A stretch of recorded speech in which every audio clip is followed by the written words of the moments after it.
Chers amis des Côtes d'Armor, vos rencontres de pays témoignent de votre engagement partagé et je vous en remercie. Par leur existence même, ces rencontres s'inscrivent bien dans la démarche nationale du réenchantement de l'école. Une démarche d'espérance et de vitalité, une démarche synodale de partage, de liberté, de recherche du bien commun, autour de trois principes d'action: penser, explorer, partager. Vous venez très précisément de vivre un moment de partage et de réflexion commune. À mes yeux, ce type de moment correspond exactement à ce à quoi vous êtes constamment appelés les uns et les autres, chacun dans son rôle spécifique, chef d'établissement, président d'OGEC, président d'appel, chacun à sa juste place, mais ensemble. Ensemble, parce que vous êtes engagés au service d'un seul et même projet d'éducation. Ce qui vous rassemble, c'est la nécessité de faire vivre ce projet, de lui donner du souffle et de la consistance. La nécessité de mobiliser les personnes autour de sa mise en œuvre. La nécessité, enfin, de reconnaître et de valoriser la contribution de tous les acteurs de la communauté éducative dans sa réalisation. En cela, vous constituez ensemble une sorte de pierre angulaire de la communauté éducative. Bien sûr, vous le savez, la responsabilité première de cette communauté, elle est confiée au chef d'établissement.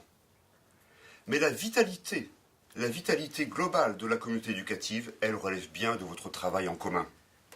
Au quotidien, ce travail peut connaître des divergences, parfois peut-être des tensions.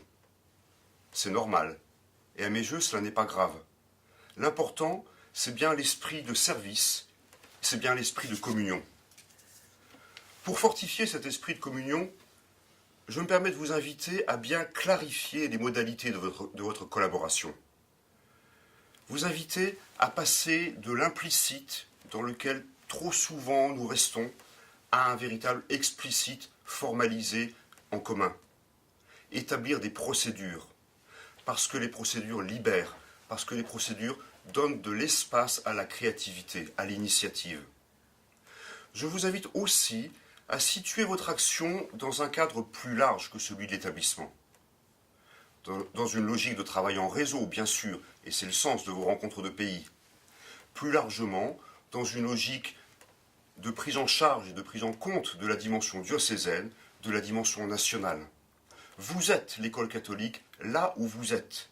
Mais vous êtes l'école catholique parce que nous la faisons vivre tous ensemble. Passer à une échelle plus large, faire vivre l'école catholique tous ensemble, bien sûr par souci d'efficience. La formule est bien connue, elle n'en est pas moins juste. Tout seul, on va plus vite. À plusieurs, on va plus loin. Un souci d'efficience, donc, mais aussi et surtout, travailler tous ensemble sur plus large que l'établissement, dans la volonté de porter un témoignage commun. Le témoignage de la dimension communautaire. Le témoignage de notre capacité partagée à faire du lien. Et il me semble qu'en apportant ce témoignage, nous sommes tous ensemble utiles à notre société. Je porte en moi cette conviction que je partage avec vous. Plus il y a de communauté, plus il y a de liens, plus en même temps il y a de la place pour la confiance et pour la joie. C'est ce que je vous souhaite de vivre, en vous redisant toute ma gratitude pour tout ce que vous faites, et en vous souhaitant une bonne fin de soirée.